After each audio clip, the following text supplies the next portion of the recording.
is the Ferrari 458 I bought wrecked and attempted to rebuild it in 7 days.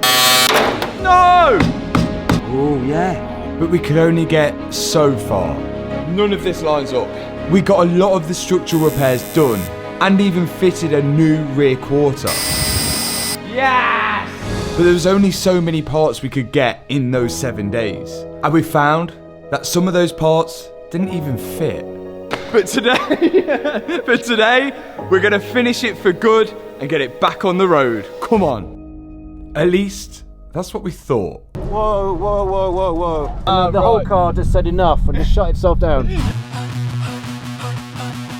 Let's start by getting this front end on. Last time we worked on the car, we figured out that all of these panels that we put on, we had to do guesswork on how these actual frames lined up because we don't have another 458 to measure off. Ferrari ain't gonna send us the measurements of it because they don't want people like us repairing them. So what we've got to do now, because we've got the wings, the bonnet and the bumper, is we put them on, align that to the rest of the car where we think it should go, and then we can re-weld on all of these panels and make sure that they're all in the right spot. Let's get moving. So now, the front end panels have all been primered, but before we commit to painting all of them, we need to make sure that they actually fit. And to eliminate that anything's bent that's on the car, the first thing I'm going to remove are the bonnet hinges and replace them with new ones, because there was damage to the old bonnet. Out with the old, and in with the new ones. But they are slightly different. Why do you reckon the studs are so long?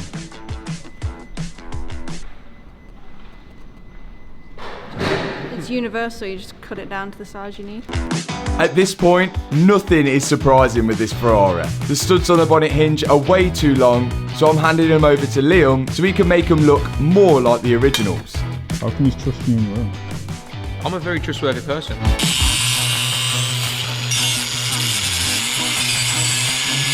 And whilst he's doing that, I can start lining up the front wings with the doors, because I can still access the bonnet hinges even though the wings will be on. And even though this front wing is aftermarket, it does line up with the door pretty well, so I'm happy with that.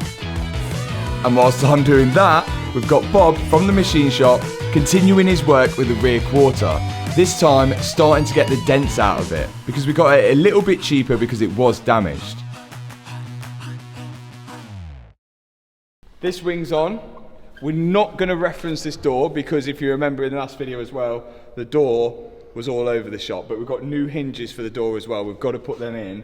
But for now, this doesn't look too bad, but if we're moving that side out, we're probably going to have to move this side in.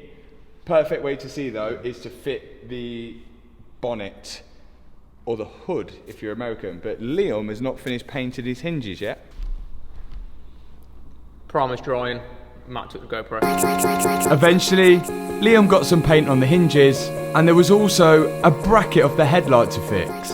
Again, we got this headlight cheaper because the bracket was broken, but it actually come with it. So my dad popped a bit of glue on it and stuck it back into place. And by that time, the hinges were dry. Straight out the body shop look. Wow. Liam's body shop. Wow. Are you proud? Thank you, Liam. I mention every time we do a front end damage car that it's always a good idea to change the bonnet hinges, because you'll be forever trying to line the bonnet up if the hinges are slightly bent. And whilst I've put them in, Bob's prepped the rear quarter, ready to put some spot welds into it. And of course, this rear quarter is aluminium, so it requires TIG welding. And this type of welding I've never done before. But Bob, on the other hand, is really experienced with it. And if you want to learn how to do it, you can do at the machine shop, which Bob runs. The link's in the description for that. Right, we're going to put on the bonnet now, because the bonnet is pretty, there's not loads of adjustment in it, but we're going to put that on, and then we should be able to move the wings to the bonnet. But let's just see where it sits with the new hinges on. It might be okay. At the minute, to put the bonnet in, we're using some random nut and bolts just to hold it in place. Because if it does line up, we can send it to the body shop for paint afterwards. But let's see if these new hinges has made a difference with this aftermarket bonnet. But it still seems a little off. Yours looks not that bad, to be fair. It's just high here. Which would say to me it needs to be lifted up, like, you know, like, it needs to go like that. So the bonnet is still slightly out, but now we've got a stock 458 front bumper. We're going to slide that into place and see if it lines up with the wings. And then close the bonnet down to see how it fits there. Because this has a grill that goes there. Yeah. And it's not too far off. The bumper and the wings line up. It's just the bonnet. We couldn't get to work with the wings and the bumper. So it looks like we're going to be spending the next couple of hours on trying to line this bonnet up with the rest of the panels at the front. But no matter what we did, we couldn't get it lined up. Just to make sure there wasn't anything wrong with that bonnet, we took it off and put the old damaged one back in to see if that lined up. Come to the conclusion.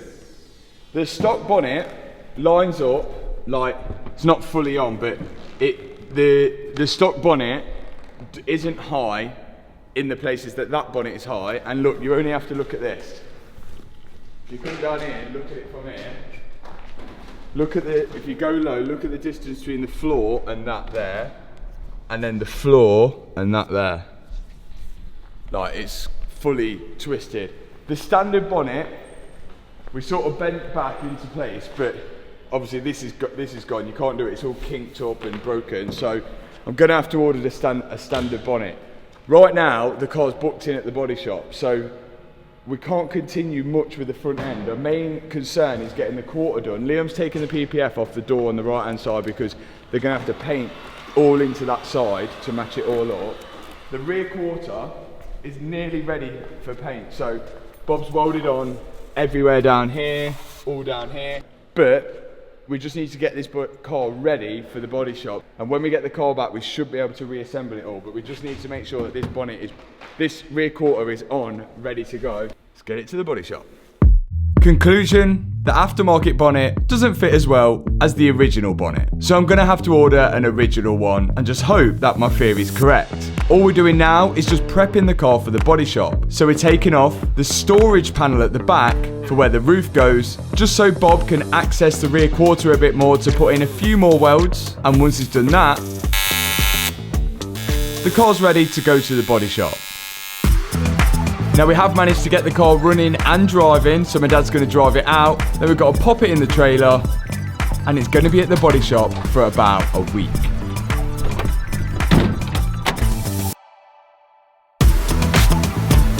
Firstly, the guys are going to concentrate on painting the rear quarter and any panel that's actually attached to the car. That way they can get the car back to us as soon as possible. So they're doing the rear quarter first, some primer, a couple of layers of paint, and then the clear coat over the top. Once they're happy with that, the car can go back in the trailer and head back to our unit, where now we can start assembling it whilst the guys at the body shop paint the rest of the panels that we've left there.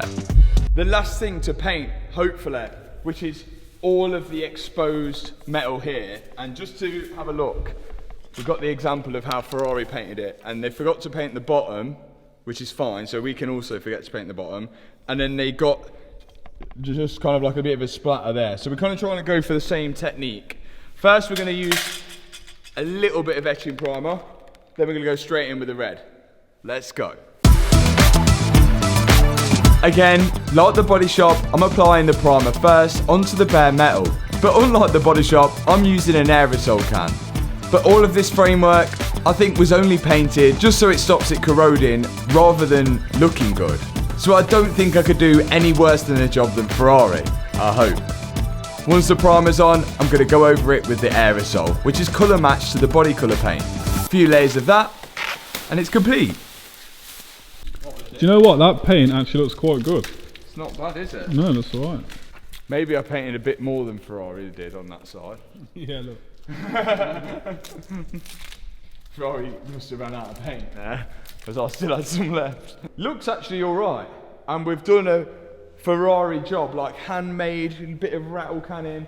The door's been painted and repaired where the mirror was as well. The rear quarter has been painted and nicely blended in as well. All our repair is basically non-existent right now as well. We do have to paint inside the rear quarter to finish that off. All the repair all around here, non-existent.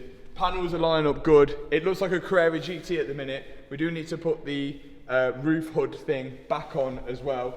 This side as well, because the wing has been painted, the guys have painted into this door as well, so this whole side's sort of been blended in. But the panels are still yet to come back, the wings, bonnet and bumper. But in the meantime, because we've now painted this front frame, we can start fitting in the radiators and bleed the system, which could be quite difficult because the radiators are at the front and where you fill the coolant is at the back, so it's prone to airlocks. So let's get the radiator in and we're going to find out whether our fix on the radiator is actually going to work. So when we first took off the existing radiator off the car, we noticed a little hole in the plastic, which is actually going to cause the radiator to leak. But a new radiator was at least a 2-week wait from Ferrari, and we couldn't find a second-hand one anywhere. So instead, my dad tried to fix it by melting plastic zip ties into the hole in the radiator, and it seems to be watertight. But I guess now we'll find out whether it actually works when it runs to temperature once we fit both the front radiators to the car, which is what me and Liam are doing now, which is quite tricky. There's a big plastic shroud after the radiator and one just before. Right, radiators are sort of resting in at the minute. Hoses aren't on, but between the radiators where they're mounted, they have like a little rubber piece like that, and then another rubber piece like that, and it's obviously take out a bit of vibration. But this bit here is a bracket that Bob made. So now we know where the radiator goes and mounts up there. We can sort of just scratch a little hole with this bolt. And where that scratches under there, we're going to drill a hole and put a riv nut in there so this bolt can screw directly into it. To get a bit more space, I've pulled a bolt out which holds the radiator up. Then I've got enough room to drill the hole. Oh no, I scratched my paint. I need to make sure the hole is big enough for my riv nut, and then I can slide my riv nut with the riv nut tool into the hole that I've just drilled and squash it into place. Once it's in, I can then screw the bolt into my fitting. And Liam's got to do exactly the same on the other side. Once we're happy with that, we can secure up both radiators, and in front of the left side radiator is an aircon condenser which we've got to slide in as well and connect the pipes which go to it. They bolt in place. Once those two are in and Liam's tightened them up, I can go back over to my side and connect the top and bottom radiator hose ready for the coolant to go in.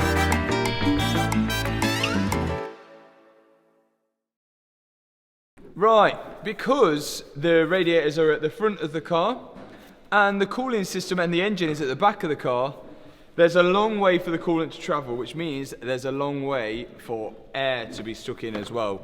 And if we have an airlock, then the water cannot push the air, it's fighting against each other, the water isn't going to circulate, the coolant isn't going to cool down. So, we're going to suck all the air out of the system using this. If you've not seen this device before, then I can only guess that you're not subscribed to the channel. And now's a great time to hit the subscribe button, because this thing is a vacuum filler. It goes into the expansion tank and pulls out all the air out of the system. That's going to blow air fast across there, creating suction out of there, getting rid of all the air. This is now going to create negative pressure inside the cooling system. And we'll be able to tell here if we've got any leaks.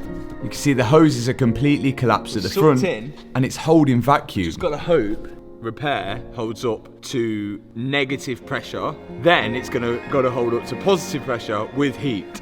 Let's see how we're doing. Now that the cooling system is holding a good vacuum, I've got to start filling coolant into it. It's important that I got the line full of coolant before the vacuum filler sucks it into the cooling system, because we don't want any air in there. And once I've opened the tap, it's now going to suck all the coolant into the cooling system. And we're going to do that until there's no vacuum left in it. Then we can pull the filler off the expansion tank and top up the remaining part with a little watering can. Let's start it, try and run the car to temperature, and we'll see and hope, one, we have no leaks, which we shouldn't have because it held vacuum, and two, whether our radiator fix holds out. Come on.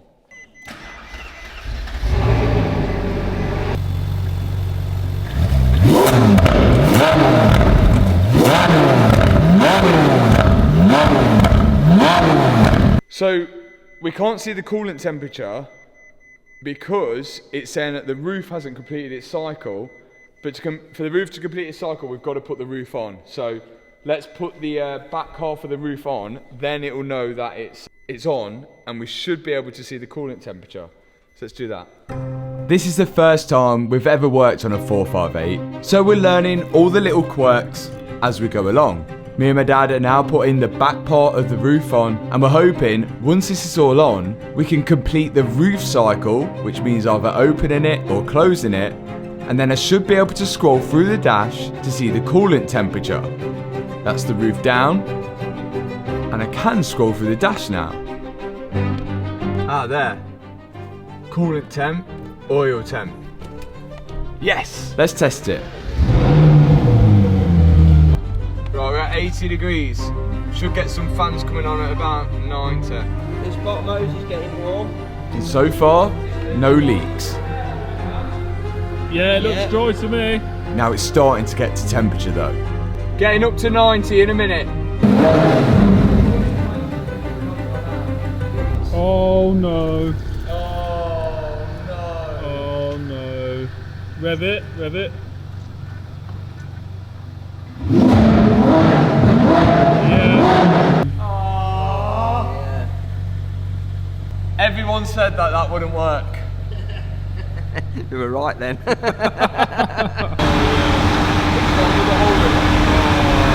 Yeah, it's all dripping down at the bottom. It wouldn't be us.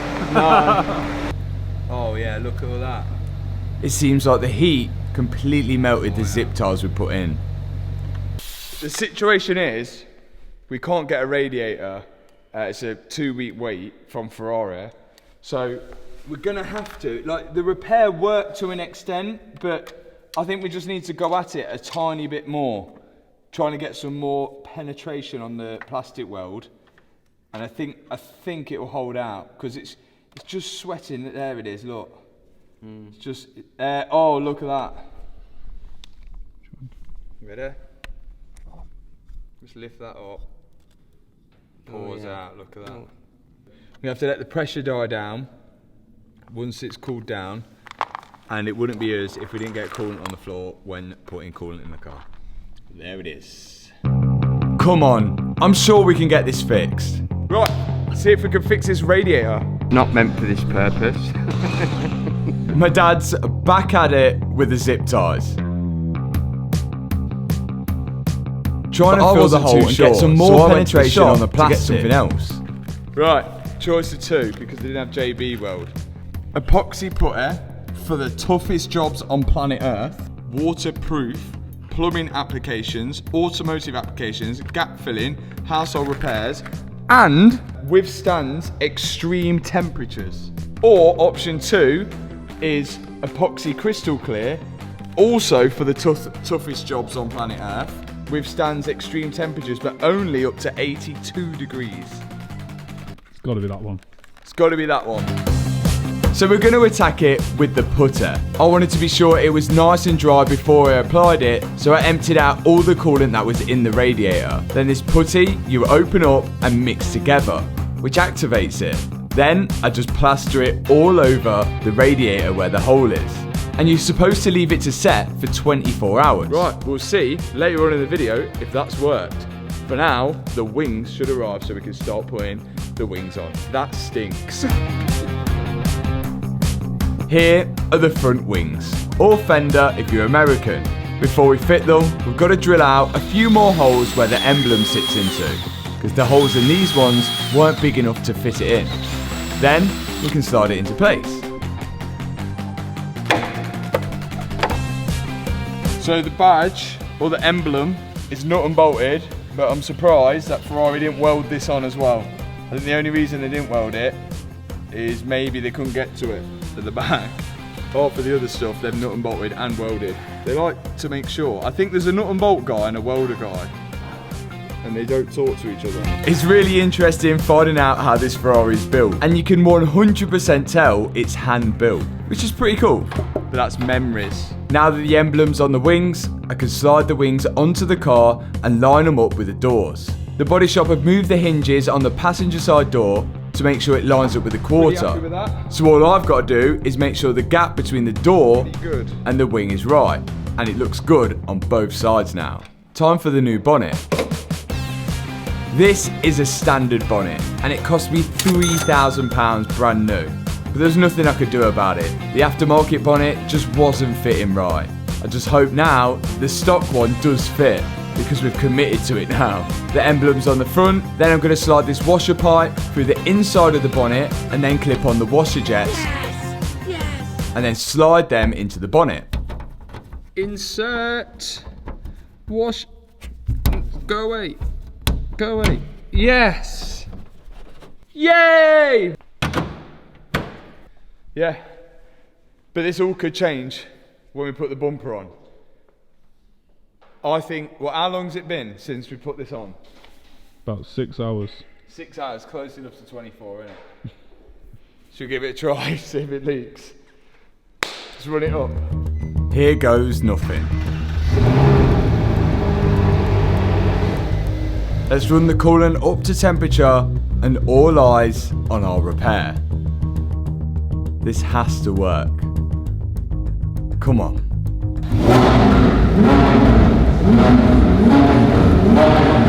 We're at 90. How are we looking? So far, everything was looking good. Until... oh no, is it coming out? Oh no! Where? Oh yeah, look. It was so close. It's coming out. Just a little bit, innit? We're down to last resorts. We're using the rest of the epoxy. We're going on. We've got no other option. 2-week wait for a radiator or £5 fix with epoxy Gorilla Glue. I choose epoxy Gorilla Glue every single day. We got close. We don't give up. We're not quitters. Let's just cake it in it. Come on. I think I read somewhere one time that the definition of insane is doing the same thing over and over again but expecting a different result each time. Well, looks like we're insane. We've committed to putting more epoxy on that radiator and hoping for the best. This car has to be ready in a couple of days and you'll see why towards the end of the video. But now, the exciting parts are happening. The front bumper is coming to meet the wings for the first time since they've been painted. And so far, so good. Looking really good there. Just that one. But that'll change when we close the bonnet. You can see it was just sitting a little too high. So we had to do what Ferrari had to do. Use spacers. These are going to sit underneath the bumper, which will raise it up and then we can put the bolts back through it. If we did this on any other car, it would seem a bit of a bodge. But the fact that there was spacers on this car from factory doesn't make me feel bad about it. And that has almost done it. Okay. Definitely made a difference. It has made a difference. I reckon if we compromise a bit now and come a little bit down on the latch, we might be alright. I think the bonnet is still sitting a little high. So I've gone underneath it to pull down the latch to make the bonnet now sit flush with the front bumper, which looks good. Oh, what a car. It's really coming together. And now that we're happy with the alignment at the front, me and Liam are going to start assembling the tub and all the panels on the front end, including the window wipers and the tub seal. Whoa! And the good news is that the washers work. Final few bits on the front end now, and that will be the under trays. Luckily, these survived the accident, so we can reuse them. They slide underneath the bumper each side, and then there's loads of bolts which hold it into place. That's job done underneath there. Back down again for the arch lining. I had to replace the part on the left hand side, but all the ones on the right hand side were all good to go again. And with them installed, the front end is pretty much complete. Okay, we're getting somewhere. Headlights, bonnet, bumper, wings on, lined up. We have got our fingers crossed in hope that that radiator holds out. We're going to give it 24 hours before we actually try it again. That is looking fresh, I think. Looking really clean. Yeah, I really like it. I really like it. The body shop said it does need a mop up and a polish because it's just come fresh out of paint. We're not too worried about that at the minute. For now, we're going to carry on building up the rear end of the car, which I think bumper on first. But before the bumper, we do have an exhaust. Let me show you it.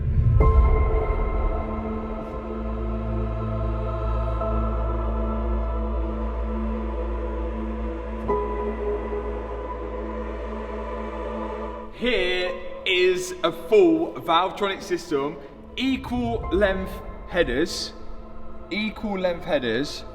front pipe, and then the back box. Now, where this car's going tomorrow requires that we need to stay under a certain sound decibel. This car will sound amazing with this on, but for tomorrow we can't be too loud.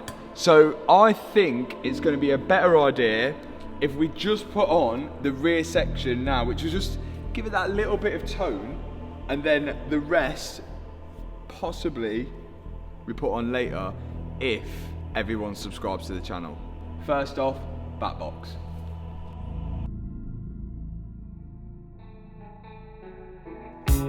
Okay, so first things first, let's get the original back box off the exhaust system. There's 2 clamps each side. One of them snapped, but the other one come off quite easily.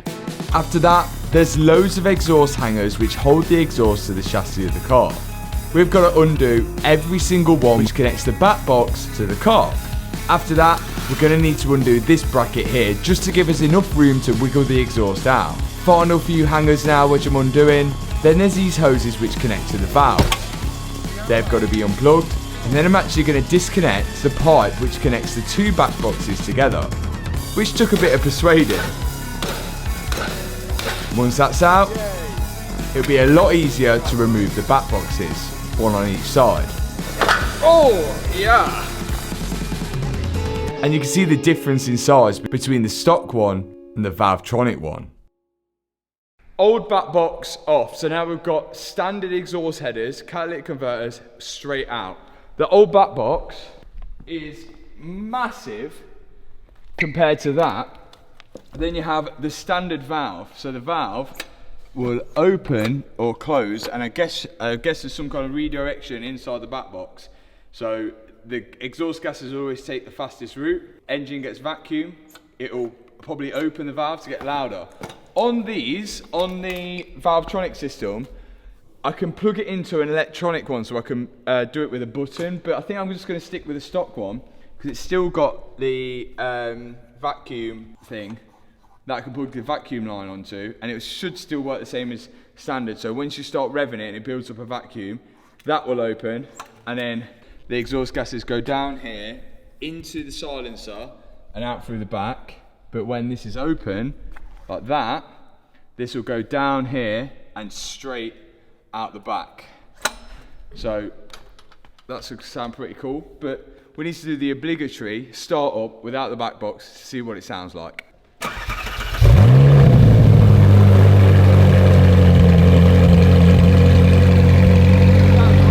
Sounds nice.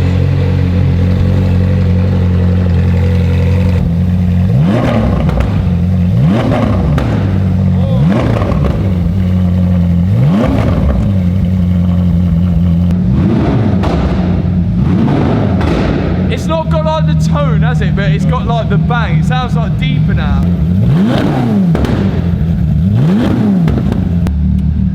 Yeah, it's not as loud as I thought it was going to be. I think mainly all the sound, it comes from, the actual sound is coming from the headers, but then the tone is coming from the back box. So let's put this back box on and see if we get like the actual tone, but I don't think it's going to be any louder than that. If anything, it's going to be quieter, which could be okay for us. This is very unlike me. Normally, we go for a crazy loud exhaust. The issue is, if I did put the headers on and those front pipes, we would have a crazy loud exhaust, but we wouldn't be able to do what we're doing tomorrow with the car. So for now, on goes the Valvetronic back box. It'll be interesting to see what difference this makes in sound. This fits in the exact same way as the OEM one does. So 2 vacuum lines. Here, these are solenoids, there and there. And the bottom 2 hoses coming out of there are going down here, down here, down here, to this tank, which holds vacuum from the engine. So all the time, this is pulling vacuum when the car's running. So it's sucking. But these solenoids won't let the vacuum pass until they open up, and then that is then what sucks the valves to an open position. We can do that with our new vacuum lines because these hoses here won't reach actuator. actuator. So we've got to replace these standard vacuum lines which lead from the solenoids to the valves. Oh. But once we removed them, Big, small. we realised one side was small and the other side was big. So we was going to have to make a modification for them to work. Once they were both removed, my dad found some fuel pipe which fitted onto the solenoids, and then the pipe we got with the Valvetronic exhaust was going to pop a little bit of glue onto it and slide it into the fuel pipe. Again, this is just negative pressure which is running through these, so it shouldn't burst off the vacuum line. I've now got to cut the line down to size on one side and then slide in another vacuum line into the other side and cut that down to size. Then I can route the hose onto the valve of the exhaust on one side and on the valve of the exhaust on the other side. Now that they're on, we can tighten all the hangers down and tighten up all the exhaust clamps, connecting it to the rest of the standard exhaust. Valvetronic back box fitted. Exhaust tight. Let's give it a demo. And the good thing, I've actually gone sensible like a Ferrari owner right now, because it's just going to give it a bit of noise. It's actually completely legal system with the original valves. See what this sounds like, because I'm a classy guy. Beg to differ. And action!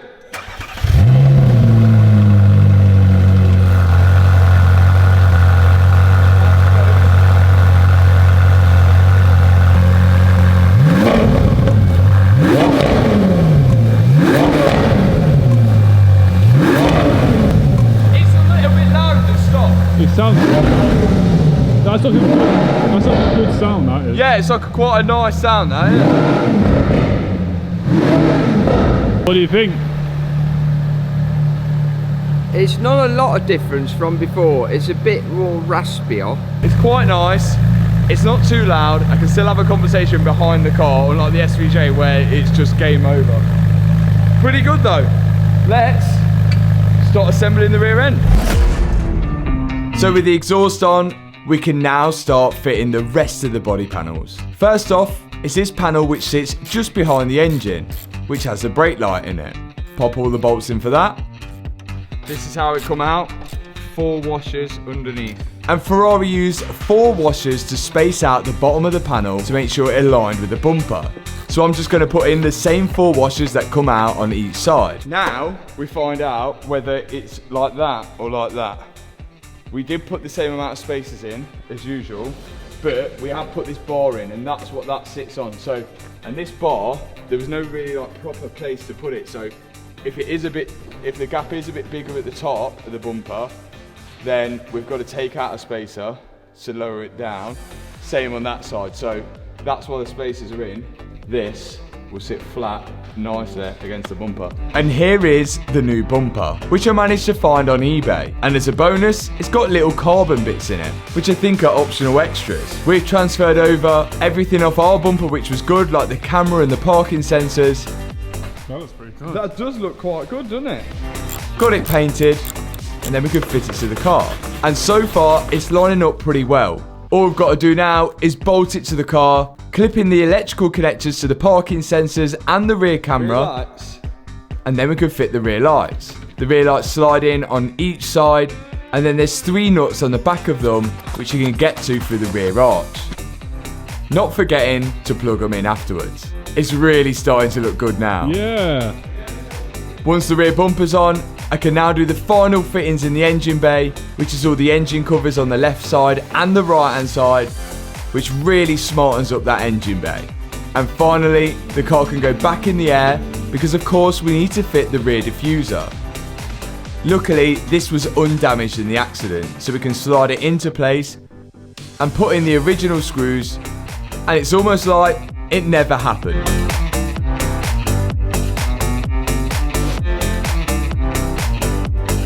One diffuser and bumper fitted to the car. Finally, the arch lining. All of the arch lining on the rear we were able to use again. None of it was damaged. Okay, can't put this front arch lining in because there's a nut and bolt here which I need to access to put the side skirt on. I can't put the side skirt on because the ramp is really close. So what we're gonna have to do is pop it on its wheels, lower it down, and then we can move it back. But whilst it's back, we should be able to build the door up and the interior whilst I put the arch lining in and the side skirt. Sounds like a plan, is the plan. Let's get the wheels on, roll it back. So let's pop on the wheels that we bought in the last video, and then we'll be able to roll the car forward to work on the interior. And once I see this car on the floor, it was getting me excited to see the final product. But we're not quite there yet. Freshly repaired door card. Is that not amazing? Now if you remember, when we picked the car up, only 2 airbags were deployed, and they were in the door cards, both left and right hand side. So we removed the door card and sent it off to Auto Trim to be repaired. Then all we had to do is buy 2 new airbags for the driver's side and the passenger side. Once we've got the airbags, we can then refit them into the door cards each side, and they're just about ready to be refitted onto the door.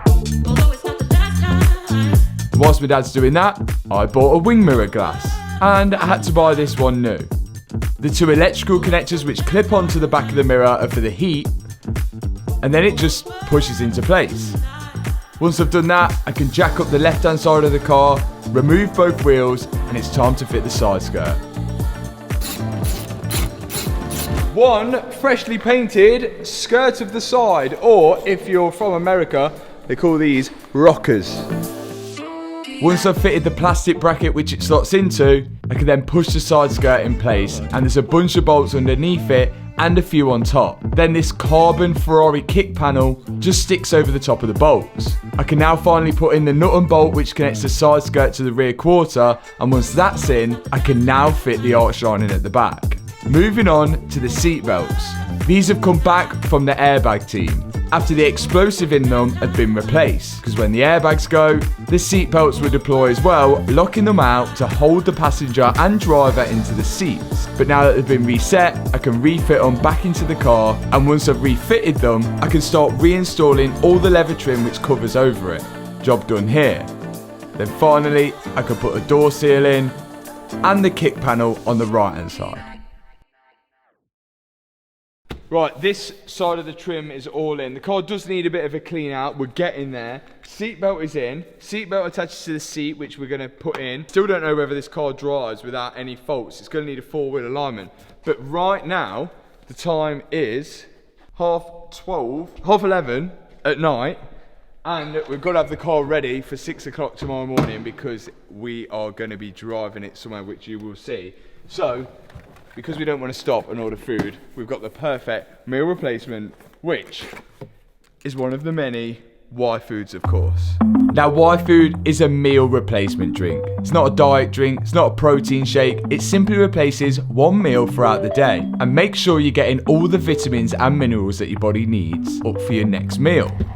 Yes, another good thing is there's loads of different flavours of Y Food to choose from. Banana flavour, fresh berry flavour, cold brew coffee, which we actually found out does contain a little bit of caffeine, which helps us get through the night as well. These are perfect for people that are on the go just like us. There's 26 vitamins and minerals in there, high in fibre, high in protein, lactose free, gluten free, and there's no added sugar.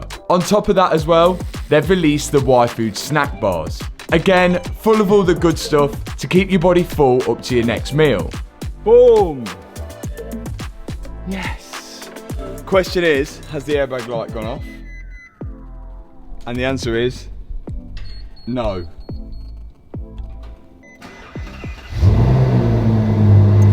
Even though that we've reinstalled both airbags each side and refitted the seats and the seat belts, we still have that airbag light on. So I was going to plug in the code reader just to see if we could cancel it off.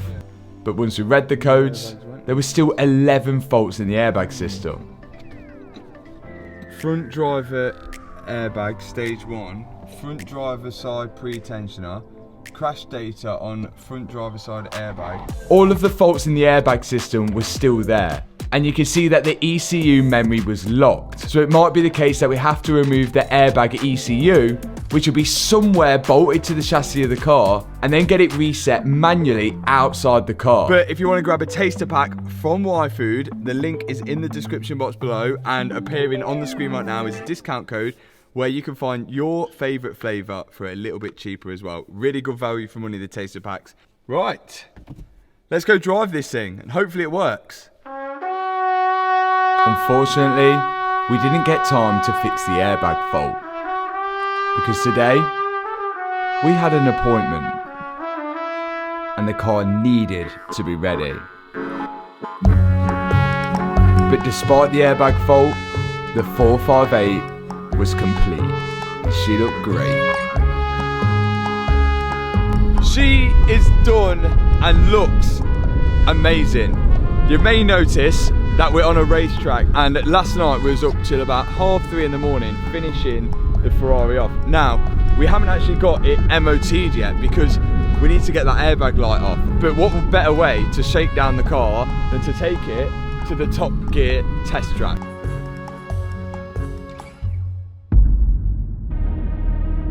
If you've seen Top Gear, you'll know how many important cars have been around this track. And he is off. And he's off. And he's off. Lots of wheel spin off the line, but then You'll also know the leaderboard. And on that leaderboard, the Ferrari 458 went round the test track with the Stig driving at a 1:19.1. Now I wanted to see whether my 458 could match that or even better it. It's not even going to be me that's driving. We've got former Stig, Ben Collins. Back in action. Let's do it. This is the former Stig, Ben Collins. What better driver to try and beat the previous time than the guy that set it in the first place? So 1:19.1 was the official lap time you did at Top Gear. I assume you would have done at least like 8 laps or... Roughly. Yeah, around 8 laps to get that time. We're probably not going to give him that. I'll push hard and let's see what we can do. I'll warm the tyres up and give it a good bang. I'm going to watch you. I'm not going in the passenger seat. All right. Yeah, fingers crossed, because if we hold the record in the 458 that we rebuilt, then we've topped it. Come on, Ben. Here we go. So this is it. The shakedown of the 458. This is such a strange moment because I'm not driving and I'm actually scared.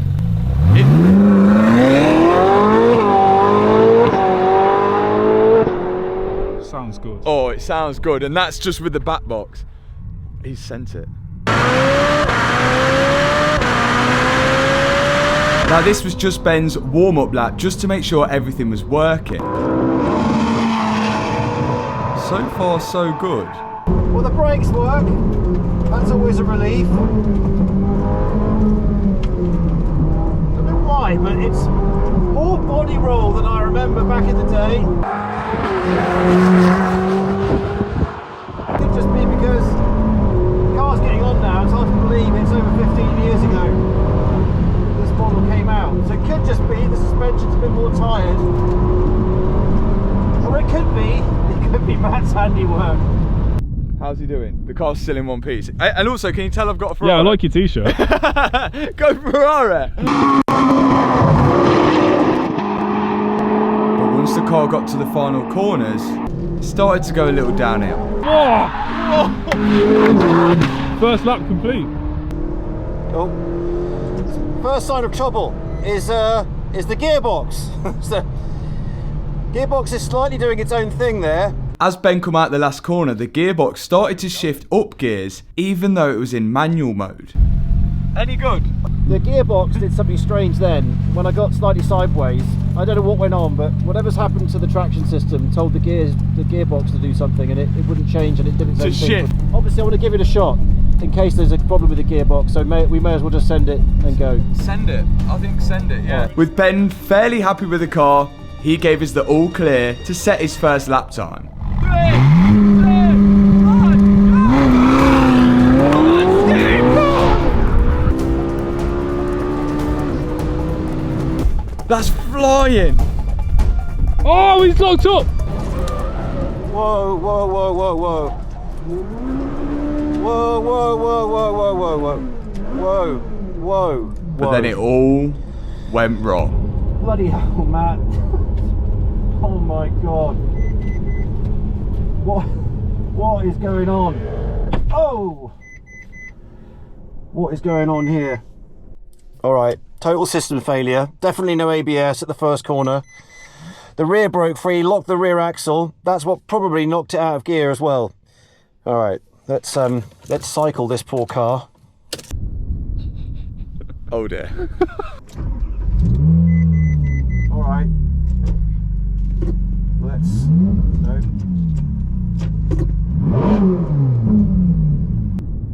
What's happened there?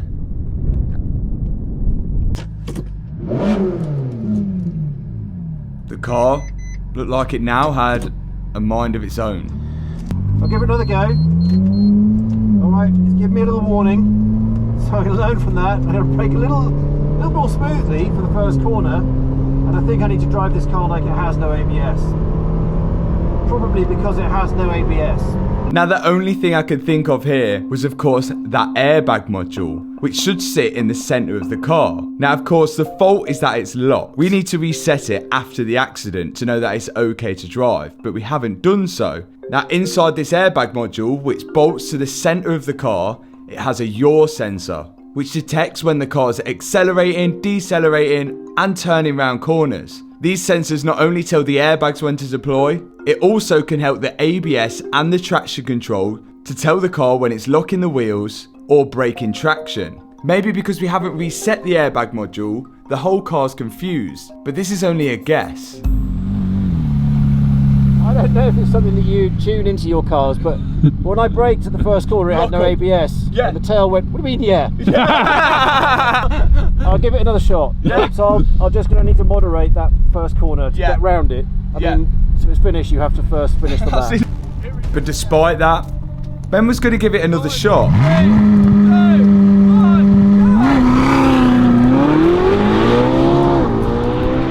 And this time, it looked okay. Round turn 1, it survived. It's through turn 1, good news, come on. But look at that body roll. Surely that's not normal. Either way, Ben was powering through the lap. Coming into the slowest section of the track now, keeping it between those white lines and then accelerating out. This is scary. Come on, Ben. But then as the car got to the follow through, it died. Oh, uh-oh, uh-oh. Oh dear. We're in neutral, which is never a good way to go fast. The whole car shut off. See what we can do. Okay, it's got very confused. I don't think it's working. Maybe we just stick to Lamborghinis. ESC failure, Manatino failure, windscreen washer failure, ABS failure, gearbox, parking brake. I feel like it's like Chitty Bang Bang now. It's said I've had enough. Yeah. It's completely turning itself off now. Really? Getting worse, not better. We turned the car off and on and tried again and again, but every time something went wrong. Survive the lap. Oh. Oh dear. Yeah. It didn't like that at all, did it? Mission failed to an extent. It rolls and it drives, which is a lot more than what it did at the start of the video. But it doesn't drive properly and it seems to be throwing a hissy fit. We tried, we gave Ben the chance. We had one lap, which was like a warm-up lap. Now we've got to figure out what exactly is going wrong with this Ferrari. Back to the studio. And that's how that looks. So which one's it got? I think green. I think you're right. Like a drug that